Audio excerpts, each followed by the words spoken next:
Hello to all the members of ACRE. We have a great moment here to talk directly to the incoming Majority Leader, Chuck Schumer. And he's here to explain to us what he's done to help us out. Obviously, we're in a great moment of despair. We're all a little worried. And we thank the Senator for taking the time out today to explain exactly how it all went down and how he helped us out. Thank you, Senator, for being here. Well, thank you, Anthony, and thank ACRE and everybody else. I want to take a moment to thank every member of the union, the conductors and the engineers, the power directors, the rail traffic controllers, signalmen, yard masters, station masters, all of you. Thank you. Essential frontline work during this crisis. I know during normal times, the jobs you have are tough jobs, but during this pandemic, you put your health on the line by clocking in every day to make sure our first responders, our healthcare workers, other New Yorkers have the transportation that they need to fight back against this horrible pandemic. So from the bottom of my heart, thank you all. And I thank the union. I'm a union guy all the way. Thank you, sir. Thank you. Thank you. Maybe you could start off by telling us exactly what you did in this COVID relief bill. And we can't thank you enough. By the way, it goes without saying that you really stood up for us. I mean, I've been doing this work for a long time, and it's good to know that we have someone in Washington that's willing to fight and willing to come to New York, come back to his home state, and listen to the people on the street, and the MTA workers are those people. Well, let me tell you, Anthony, You're a great boy. when I heard they were laying off people, 9,000, the MTA, if they didn't get any help out of Washington, was going to lay off 9,400 workers. Right. More than 900 on Metro North. Right. And that just broke my heart. Every one of these 900 has a family, has friends, has everything, and it's all falling apart. So I'm fighting very hard for you. The great news is that during the COVID relief bill, I fought like hell. There are a lot of people, particularly in the Senate, a lot of people from the rural parts in the West. They don't like mass transit, but I fought like hell, and we got $4 billion for the MTA. So there's going to be no layoffs. Every worker is going to stay on the job. I heard from many of you.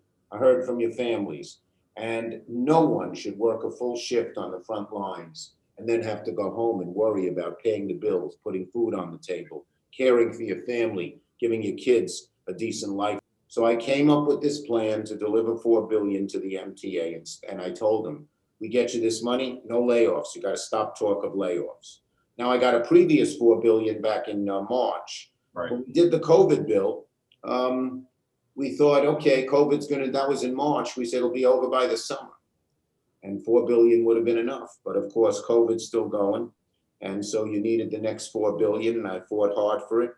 So now we got you a total of $8 billion, and able to go to this facility called the Municipal Liquidity Facility. It's the Federal Reserve, where you can borrow, the MTA can borrow at a low amount. And they can now do $3 billion for that as well. So there's money to keep you on the job, and that's good for you and your families.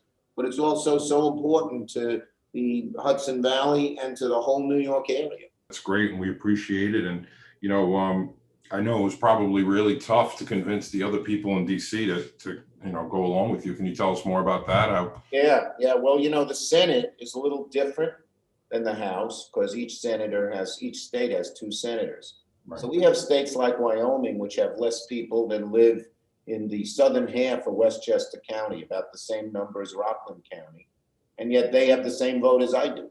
And so it's much harder. The centers where there's a lot of mass transit, New York or Boston or Chicago or Philadelphia or California, we don't have that many states. In the House, it's a little easier because it's represented by population, so big cities get more representatives.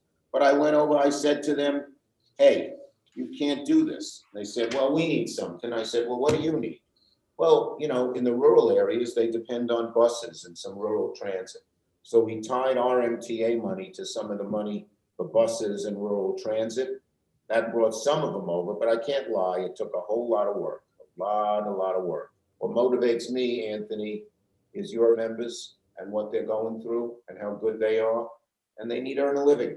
They need to earn a decent living. I'm a union guy, and I know the union fights for decent salary and decent independent pensions and decent health care. Sure. That's what America's all about, you know? Yeah, it was tough, when you got people, coming up to you and they're worried about paying their mortgage and childcare. It was scary. It was scary to hear the layoffs could possibly happen. That's why this is great news that you guys stepped up and we had you there and you made it a priority. You made it a priority to stop the layoffs in order for the MTA to get their money, and that was beautiful. My family uses the New York City subways. We live in Brooklyn. My fondest memories growing up in Brooklyn, I would go to the D train in my neighborhood in Southern Brooklyn, and for 15 cents, I'd ride up to Yankee Stadium. It stopped at Yankee Stadium when I was 8, 9, 10 years old. Paid 35 cents for the bleachers, and that was the greatest days of my life. Did we get those prices back? You wouldn't want it, but you wouldn't pay the guys enough money. Right. Oh, that's great. So I hate to keep you much longer, but if you could tell my members what's next. I become the majority leader. That gives me a little more clout. Yeah. The majority leader, McConnell was the other one, and he wasn't very friendly to what we needed here. No, and at the MTA. But now I'm the majority leader, so I decide what bills to go on the floor. That gives me some clout and a little more clout, and I will use it for you folks. I will use it for you folks. In the last bill, we got about $50 billion for New York all told, and hopefully we can get more. I'm going to do my best to get more. That's great. If there's anything, if you could recommend anything we could do to help you, we stand by you. You had our backs, and we want to have yours. The only thing I'd ask your membership, tell your friends, tell your family, Chuck Schumer went to bat for you. We will. All right. Thank you. Senator, thank you for everything. Anthony, a good 2021 to you and your membership.